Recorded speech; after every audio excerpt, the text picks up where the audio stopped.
उमर अब्दुल्ला ने गठबंधन उम्मीदवार के लिए प्रचार करने के लिए नेशनल कॉन्फ्रेंस की जनसभा में भाग लिया। अमरजीत सिंह पूंछ की रिपोर्ट। इसके सूबाई सदर आपके यहाँ स्टेज पे तमाम नेशनल कॉन्फ्रेंस और कांग्रेस के सीनियर ज़ुमाए किराम, मैं माफ़ी चाहता हूँ, नाम नहीं लूँगा क्योंकि यहाँ लोग सुबह से इस फंक्शन के 10 साल के लंबे अरसे के बाद दोबारा इसी पार्क में इसी तरह इलेक्शन के जलसे को खिताब करने का मुझे मौका हासिल हुआ है।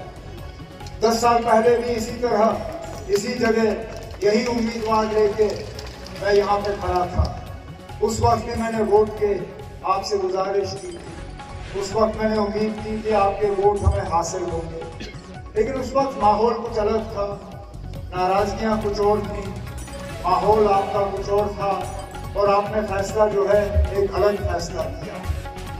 नेशनल कॉन्फ्रेंस को छोड़ के आपने कलम दबाद के निशान पे उंगली डाली और उनको यहाँ से कामयाब किया, क्योंकि उस वक्त उनका एक ही नारा था, पीडीपी को जितवाओ और बीजेपी को बाहर रखो। जगह जगह इलेक्शन में वो यही कहते रहे कि बीजेपी को रोकने के लिए पीडीपी को जितवाना जरूरी है। आप लोगों ने पीडीपी को जितवाया, बहुत औरों ने पीडीपी को जितवाया, 28 सीटों में पीडीपी जीती, हम रह गए और वो 28 के 28 एमएलए जो हैं इलेक्शन के फौरन बाद बीजेपी की गोद में जाके बैठ गए। वो कहते हैं लम्हों ने खता की, सदियों ने सजा पाई।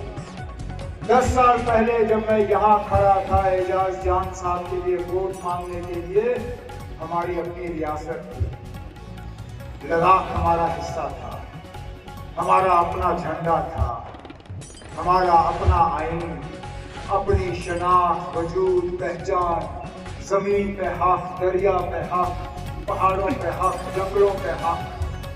आज 10 साल के अरसे के बाद इनमें से कुछ भी हमारा नहीं है। न हमारी रियासत है, न लद्दाख हमारे साथ, न हमारा झंडा है, न आईन है, न जमीन पे हक, न जंगल पे हक, न दरिया पे हक, न ये हवा पे। लेकिन इसके बरक्स वादे हमसे बहुत हुए। जब 370 को हटाने की बात आई तो जगह जगह बीजेपी और मरकज की हुकूमत ने पुंछ हवेली के लोगों को कहा ये 370 आपकी तरक्की में बहुत बड़ी रुकावट थी। इस 370 की बदौलत यहाँ बच्चे बेरोजगार रहे। कहा कि इस 370 की बदौलत यहाँ बच्चे स्कूल न जा सके। इस 370 की बदौलत यहाँ बंदूक आए। इस 370 की बदौलत यहाँ रोजगार नहीं आया। इस 370 की बदौलत पुंछ में फैक्ट्रियां नहीं खुली, पुंछ में टूरिज्म नहीं आया, पुंछ में बिजली का निजाम खराब रहा, पुंछ में सेहत और तालीम का निजाम रहा। बीजेपी ने कहा ये सब 370 की बदौलत, हम 370 हटाएंगे, सारा कुछ ठीक हो जाएगा। आज 370 हटाए हुए 5 साल हो गए। 5 साल के बाद आज मैं मजबूर होता हूँ पूछने पे कुछ हवेली के लोगों से, खुदारा मुझे बताइए ना, इन 5 सालों में आपको क्या मिला? क्या हमारे बच्चों को रोजगार मिला? क्या कहीं डीजी साहब आए मौके पे भर्ती करने के लिए? क्या सरकारी नौकरियां लगी? क्या यहाँ पे टाटा बिरला साहब ने आके फैक्ट्रियां खोली? क्या टूरिज्म का कोई असर हुआ? अरे ना, हम तो पता नहीं कितने सालों से सिर्फ ये कहते आए कि मुगल रोड के टनल का हमें प्रोजेक्ट बना के दे दो, उसमें भी एक डबल पैसे का काम अभी तक शुरू नहीं हो पाया। यहाँ जो हमारे गुजर बकरवाल भाइयों को फॉरेस्ट राइट एक्ट के तहत जंगलों पे अपना हकूक मिलना चाहिए था, क्या वो हकूक उनको मिला? क्या बिजली का निजाम बेहतर हुआ? क्या हमारे तालीम या सेहत का निजाम बेहतर हुआ? कहीं पे भी ये बीजेपी वाले मुझे खड़े होकर कहना, हाँ इन 5 साल में हमने ये करके दिया लोगों के लिए, एक जगह भी नहीं, क्योंकि उनको हमारे लिए कोई हमदर्दी नहीं, हमारे जज्बातों की कोई कदर नहीं। मैं तो हैरान होता हूं ये लोग जो आज बीजेपी के लिए वोट मांग रहे हैं, चाहे यहाँ पे या सुरनकोट में, ये किस मुंह से यहाँ से लोगों से वोट हासिल करने की कोशिश कर रहे हैं? मासवार लोगों को तकसीम करने के इनका एजेंडा और है क्या? मैं तो इनसे पूछता हूं, चाहे वो पुरुष का उम्मीदवार हो या सुप्रीम का उम्मीदवार हो बीजेपी का, खुदारा मुझे बताइए ना, अब आपकी अपनी जमात में आपकी हैसियत क्या है? आपके जमात वाले आपको किस नजरिए से देखते हैं? क्योंकि उनका जो मुसलमानों के तहत सोच है वो हम अच्छी तरह से जानते हैं। ये आजादी के बाद पहली मर्तबा है कि मरकज की हुकूमत में मुसलमान कोई नुमाइंदा नहीं है। ये सच्चाई है, इस सच्चाई से ये लोग इनकार नहीं कर सकते। 14% आबादी आज इस मुल्क में मुसलमान है। जरा जो बीजेपी का उम्मीदवार यहाँ और सुप्रीम कोर्ट में आपसे वोट मांग रहा है, उनसे पूछे ना, हम आपको वोट देने के लिए तैयार हैं। है नहीं उनके पास नाम बताने के लिए, क्योंकि मिनिस्टर है नहीं। अरे जनाब, जो मरकज की हुकूमत में आपका कदर नहीं करने वाले हैं, वो यहाँ जमीनी सतह पे आपकी क्या कदर करेंगे? क्या कदर करेंगे ना? तभी तो जाके हमारे इमाम साहब पे FIR कटता है। और ये पहली मर्तबा नहीं है। मैं इस बात से सहमत नहीं हूं। मैं ये जो एजाज जान साहब ने कहा कि यहाँ बीजेपी की सरकार बनी ही नहीं है। अरे ना, बीजेपी की सरकार को तो 10 साल हो गए यहाँ पे। ये जो डबल इंजन सरकार करती, ये बीजेपी वाले कहते हैं डबल इंजन बनाओ, डबल तरक्की होगी। हमें तो 10 साल हो गए इनके डबल इंजन का तजुर्बा करते हुए। पहले तो वजीर आजम साहब, मोदी साहब, वजीर आला मुफ्ती साहब, अल्लाह मग़फ़िरत करे उन्हें। उसके बाद 16 में महबूबा मुफ्ती वजीर आला, मोदी साहब वजीर आजम। फिर जब 18 में उनकी हुकूमत गई, राजभवन के जरिए हमारे ऊपर हुकूमत किया उन्होंने। पहले सत्यपाल मलिक, फिर मुर्मू, आज हमारे मनोज सिन्हा साहब। किसी न किसी रूप में हमने 10 साल बीजेपी की यहाँ हुकूमत देखी है और उसका खमियाजा भी हम भुगत रहे हैं। इमाम साहब पे अगर यहाँ पर्चा लगा तो हजरत बल के इमाम साहब को याद करिए। मैं उस वक्त मौके पे हाजिर था, जुम्मतुल विदा पे, जब एक शख्स खड़े हुए, अपनी मर्जी से उसने इस्लाम तस्लीम। All our beautiful audience to please proceed with this wonderful moment. एक बड़ी सात्विक शुरुआत हमारे ब्यूटी एक्सपो 2024 में। महाकाल सूर्य कोटि समप्रभ निर्विघ्नं कुरु मे देव सर्वकार्येषु सर्वदा।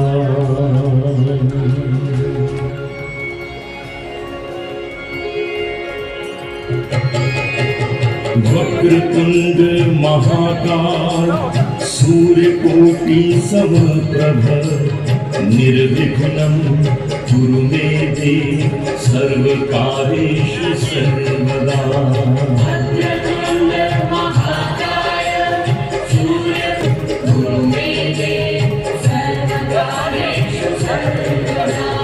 वक्रतुंड महाकाल सूर्यकोटि समप्रभा निर्विघ्नं कुरु मे देव सर्वकार्येषु सर्वदा।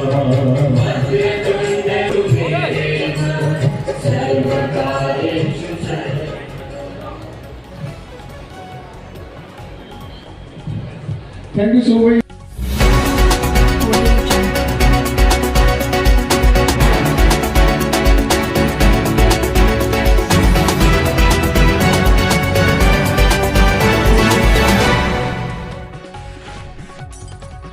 इंदौर ब्यूटी एक्सपो, जो कि इंदौर ब्यूटिशियन का जो सप्लायर का संगठन है, कि उसके बैनर तले कार्यक्रम आयोजित हुआ, जिसमें दुनिया भर के ब्यूटी सालों से संबंधित मशीन बनाने वाले, अन्य उपकरण बनाने वाले, नेल पॉलिश बनाने वाले, दूसरे जितने भी तमाम प्रोडक्ट हैं ब्यूटिशियन से संबंधित, के संबंध में वह यहाँ से प्रदर्शित किया गया। जिसकी प्रदर्शनी का उद्घाटन मध्य प्रदेश राज्य के शिल्पी मंडल के अध्यक्ष कैबिनेट मंत्री नंद किशोर वर्मा ने किया। दीपक जलाने का शुरुआत किया गया। दीपक जलाकर साथ ही इंदौर बार एसोसिएशन के अध्यक्ष राजेश राम जी, इंदौर केंद्रीय सेन समिति के अध्यक्ष शैलेंद्र सिंह, प्रख्यात ब्यूटिशियन श्रीमती उनकी सिंह, प्रख्यात आर्टिस्ट और ब्यूटिशियन ने भाग लेकर अपना हुनर का प्रदर्शन किया। रामदयाल भाटी की रिपोर्ट।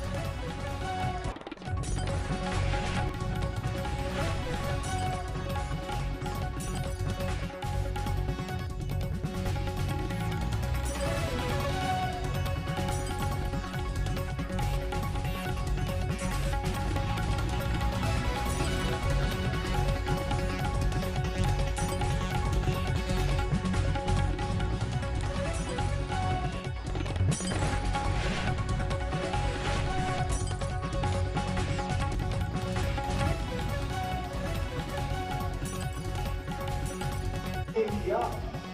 10 बार इमाम साहब ने उनसे पूछा कि क्या ये अपनी मर्जी से कर रहे हो? उसने कहा हाँ। क्या आप पे कोई दबाव है? कहा नहीं। कहा क्या आपको लालच दी है? कहा नहीं। क्या आपको कोई खतरा है? कहा नहीं। फिर पूछा क्या आप अपने मर्जी से आज इस्लाम कबूल कर रहे हो?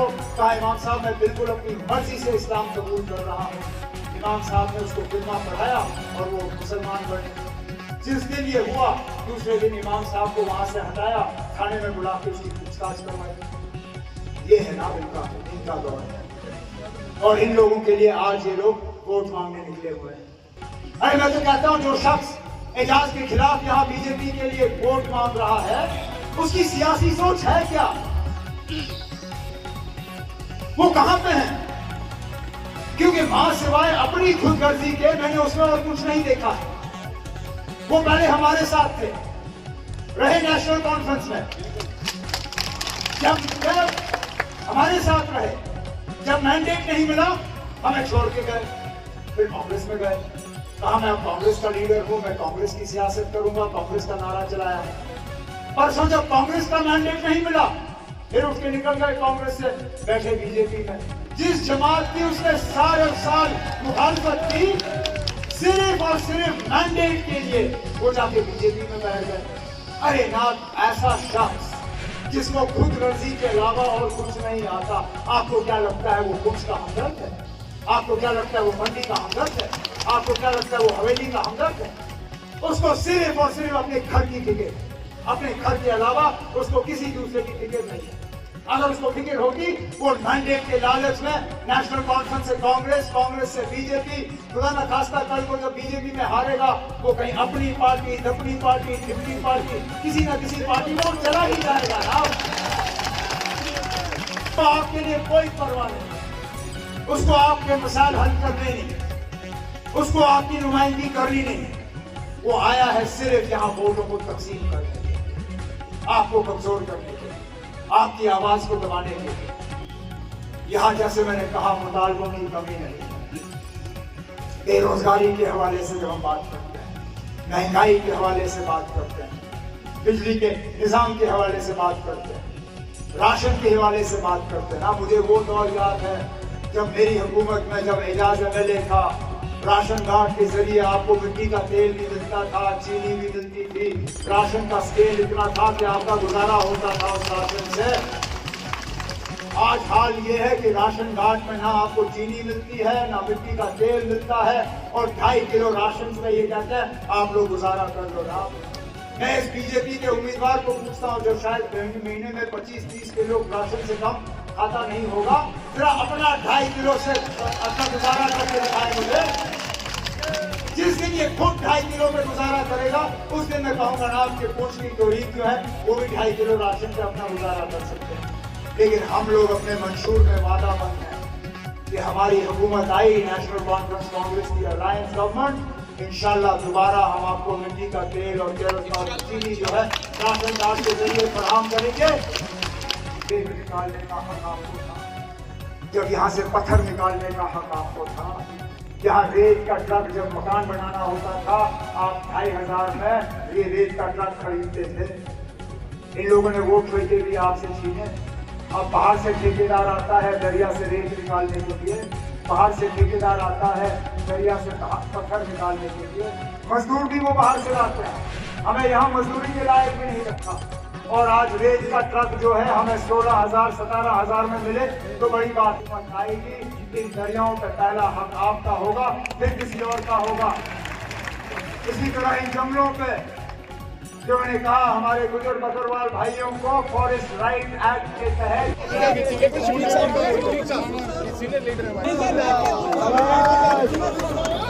क्या आप मेरे साथ इसको कंडेम करते? दोनों हाथ उठा के आप जवाब दीजिए। शुक्रिया, आपने बता दिया कि ये जो अभी बीजेपी सरकार यहाँ पे अभी तक पहुंची नहीं। आप सोचिए अभी बीजेपी सरकार यहाँ पहुंची नहीं कि मरकज के हमारे इमाम के ऊपर FIR लगे। सोचिए अगर ये बीजेपी की सरकार खुदा न करे यहाँ आए तो आप, हम और हमारे बच्चे एक FIR लगा के अपना बदला लेंगे हमसे, क्योंकि ये चाहते हैं जम्मू कश्मीर में हमारे लोगों को दबा के रखा जाए।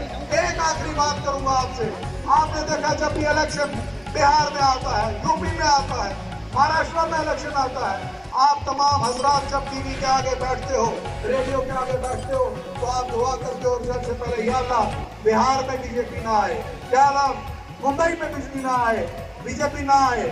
आप दुआ करते हो कि किसी भी जगह पे बीजेपी ना आए। आपको इस जगह फैसला करना है। अगर आप वहां के लिए दुआ करते हो, यहाँ पे आपके दुआ के साथ बटन भी हल्का दबाना पड़ेगा, तब जाके बीजेपी यहाँ से बाहर जाएगी। मैं आखिर में तमाम अपने साथियों का शुक्रगुजार हूँ जो यहाँ पे आए, और आज स्टेज से के हवाले से उन सब साथियों का उनसे माजरत चाहूँगा जो लोग यहाँ पे पहुँच नहीं सके क्योंकि गाड़ियों का इंतज़ाम नहीं हम उतना हो सका, क्योंकि गाड़ियाँ बहुत सी जो है वो हमारी इलेक्शन में ड्यूटी पे लगी हैं। मेरी आप तमाम हज़रात से शुक्रिया, और आपसे मैं यही उम्मीद करूंगा कि 25 तारीख को आप हल का बटन दबा के जो है नेशनल कॉन्फ्रेंस को कामयाब करेंगे। नेशनल कॉन्फ्रेंस की कामयाबी में जनाब उमर अब्दुल्ला साहब की कामयाबी है, जनाब फारूक अब्दुल्ला साहब की कामयाबी है, और सबसे बड़ी बात आपके बच्चों की जो है वो कामयाबी है। आप सबका बहुत बहुत शुक्रिया साहब। वो इज्जत, वो अजमत जो मरकजी सरकार ने अब जम्मू कश्मीर के लोगों से छीनी, उसका जवाब देने का वक्त आज आ गया है, और उसका जवाब हम ऐसा देंगे इंशाअल्लाह कि बटन यहां पे दबेगा और इंशाअल्लाह शोर दिल्ली में मचेगा। अब पुंछ की आवाम हमेशा से आपसे बहुत मोहब्बत करती रही है और इंशाअल्लाह करती रही, और आप पे भरोसा भी करती है। आज जो इंडियन नेशनल कांग्रेस का और नेशनल कॉन्फ्रेंस का अलायंस हुआ, उस अलायंस के लिए मैं राहुल गांधी जी को, उमर अब्दुल्ला साहब को मुबारकबाद देता हूं।